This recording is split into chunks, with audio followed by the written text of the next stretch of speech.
경기도 서남부 지역, 이제 군포, 뭐 안산, 수원 이쪽 지역에서 굉장히 많은 부녀자들이 좀 실종되는 사건이 이제 발생을 했는데요. 중간에 이제 시신으로 발견이 되기도 했고요. 이제 연쇄 실종이니까 같은 범인이 납치한 게 아니냐 이런 의심을 하고 있었던 시절이 있었습니다. 근데 이제 2008년 12월에 군포의 어떤 여대생 한 명이 행방불명되는 사건이 이제 발생을 하는데요. 경찰에서 이거 신고를 받고 조사를 했습니다. 그런데 이제 안산의 한 농협에서 어떤 남자가 이제 가발을 쓰고 피해자의 카드로 현금 70만 원을 인출하는 사진이 이제 CCTV에 촬영이 됐고요.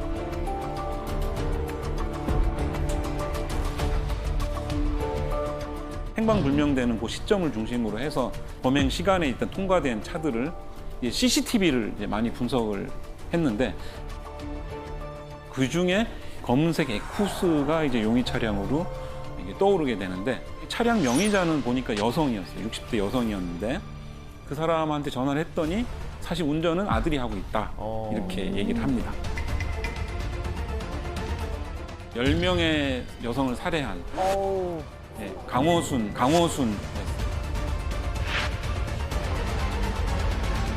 강호순은 그 여성 편력이 좀 있었던 연쇄살인범이었습니다. 그리고 굉장히 지능범인데요. 강호순이 검거되기 전에 2004년에 유영철 연쇄살인 사건이 있었고 또 정남규라고 연쇄살인범이 있었고요. TV나 이런 걸 보면서 앞에 연쇄살인범들이 잡히는 걸 다 봤죠. 그리고 뉴스에서 뭐 DNA 기술이 발전한 것도 다 보고 그래서 피해자들의 뭐 손가락을 일단 다 자른다든가 혹은 피해자들의 의류라든가 이런 소지품을 다 태우고 그다음에 이제 묻고 하는 지능범이었던 걸 볼 수가 있습니다. 경찰에서는 근데 이런 그 주도 면밀한 강호순의 이런 성격 때문에 사실은 강호순을 유력한 용의자로 보게 됐습니다. 왜냐하면 강호순이 이 DNA나 이런 것들을 잘 알고 있었기 때문에 본인의 차량 2대를 태워버립니다. 태워버리니까 더 이제 경찰에서는 의심을 하게 되고 근데 자백을 하지 않고 있었던 상태고요. 그래서 이제 경찰에서는 강호순이 용의자이기 때문에 혹시 옷이라든가 뭐 이런 범행 도구 같은 게 집에 있는지 그 옷에 혹시 피해자들의 실종자들의 피가 묻어 있는지 이런 것들을 이제 분석해달라고 국과수로 굉장히 많은 증거물들을 의뢰를 합니다. 의류 중에 이제 까만색 잠바가 하나 있었습니다. 그 트럭에서 이제 경찰이 수거한 바로 이 점퍼인데요. 그냥 보기에는 너무 깨끗하고 만약에 여기서 피가 보였으면 강호순도 버리거나 다 이렇게 했겠죠. 근데 이제 블루스타라고 하는 루미놀 시약을 가지고 이렇게 뿌려보니까 굉장히 아주 미량의 피를 찾을 수가 있었는데 이 피가 그 강호순이 검거됐던 그 여대생 납치 사건의 그 피라고 생각을 하고 이제 분석을 했습니다. 이게 굉장히 중요한 사건이니까 빨리 분석을 했어요. 하루 만에 다 분석을 해서 결과가 나왔는데 결과 나온 이 DNA가 그 여대생 게 아니고 또 다른 여성의 DNA가 이제 검출이 된 거예요. 그 당시에는 데이터베이스도 없었기 때문에 이제 누구의 DNA인지 알 수는 없었죠. 근데 이제 경기 서남부 지역에 그 부녀자들 계속 실종이 되면서 제가 이제 좀 더 눈으로 좀 쉽게 이제 보려고 포스트잇에다가 그 실종됐던 분들의 DNA를 이렇게 적어 놓은 게 있습니다. 그래서 책꽂이에다 붙여놨었는데 그 보니까 그거랑 이제 딱 맞는 분이 한 분이 있었던 거죠. 소름.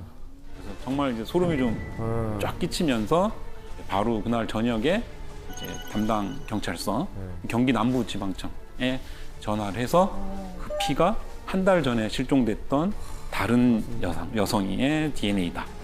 그래서 다음 날 아침에 제가 듣기로는 이제 경기 서남부 지역에 실종됐던 실종자들 다 본인이 죽였다 이런 자백을 받았다는 얘기를 들었습니다. 그럼 그 혈흔 하나, 그 작은 혈흔 하나 때문에 수백 벌의 옷에 그 루미놀 시약을 다 이렇게 뿌려보신 거예요? 그렇죠. 굉장히 이제 중요한 사건이고 사실은 어디서 나올지 알 수가 없기 때문에 증거물이 많아서 좀 고생은 했지만 이제 하나씩 다 뿌려서 피를 찾게 됐고 그게 이제 다른 실종자께 되면서 연쇄살인의 전모가 드러나게 된 거죠. 또 하나는 치약이 단점이 이제 다 좋은데 좀 비싸다고 하는 거. 그래서 범죄 현장에서 막 이렇게 피를 찾는다고 뿌리게 되면 돈이 많이 들어가요. 그래서 요거를 좀 국산화하면 좋겠다고 해서 국산화에 하게 된 계기가 됐던 사건도 바로 강호순 사건이 되겠습니다. 그리고 또 하나 이제 강호순 사건이 굉장히 나비 효과가 큰데요. 이 강호순 사건 때문에 사실은 우리나라에 범죄자 DNA 데이터베이스가 시작이 됩니다.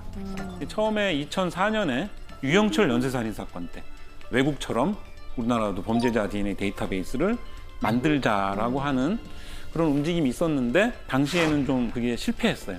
이 검찰과 경찰이 또 서로 이제 하겠다고 하기도 했고 시민단체에서도 반대도 있었고 그래서 이제 무산이 됐었는데 강호순 사건이 터지면서 우리나라도 범죄자 DB를 만들어야 되겠다. 그리고 범죄자 데이터베이스가 만들어지면서 최근에 이춘재가 화성의 연쇄살인 사건의 범인이라고 하는 것도 이렇게 밝혀지게 됩니다. 이춘재 같은 경우에는 당시에는 당연히 DNA가 없었으니까 기술이 DNA 증거에 대해서 전혀 아무 생각이 없었고 그래서 굉장히 많은 증거물을 남겨놨습니다. 지금 검출이 된 거는 피해자들의 의뢰에서 이춘재가 손으로 만졌던 부위들 거기서 이제 검출이 된 겁니다. 그대로 나오는. 그래서 DNA 감식이 강력한 이유 중에 하나는 굉장히 미량이라도 증폭을 해서 이제 볼 수가 있다. 그래서 우리가 뭐 눈에 보이지 않는 혈흔도 마찬가지고 손으로 만진 그런 증거물에서도 DNA가 검출이 될 수가 있습니다. 이춘재도 마찬가지인데요. 자백을 하지는 않죠. 근데 이제 이춘재의 한테 너의 DNA가 옛날 화성 연쇄살인 사건 증거물에서 나왔다고 하니까 자백을 하게 된 거죠.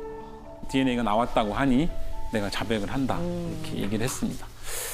그 이춘재가 이제 범인이라고 밝혀졌을 때 2019년이죠. 2019년 가을에 학회가 있어서 베트남에서 이제 발표를 하기 전이었는데 그 뉴스를 듣고 한국의 아주 오래된 미제 사건, 화성 연쇄살인 사건이 DNA 감식으로 이번에 해결이 됐다라고 하니까 많은 참석자들이 박수를 쳤던 네, 기억이 납니다. 제가 들으면서 또 신기한 게 30년 전에 흘린 땀도 분석이 되나요? 굉장히 오래된 시료에서도 분석이 가능합니다. 이 이유는 DNA라고 하는 물질이 원래 굉장히 안정한 물질입니다. 생각해 보시면 아주 오래된 이집트 미이라라든가 또 심지어는 2만 년 된 네안데르탈인 화석에서도 DNA 분석하는 걸 보면 굉장히 DNA가 안정하다는 걸 볼 수가 있고요. 근데 이제 피 같은 경우는 좀 육안으로도 관찰 가능한 자국이 있는데 땀은 사실은 그런 게 없잖아요. 그거 어떻게 거기에 그 땀이 있을 거라고 또 추정을 하고 또 이게 하시는지. 뭐 혈액은 아까 루미놀로 찾을 수도 있고 한데 땀이나 이게 만진 부위는 사실은 찾기가 어렵습니다.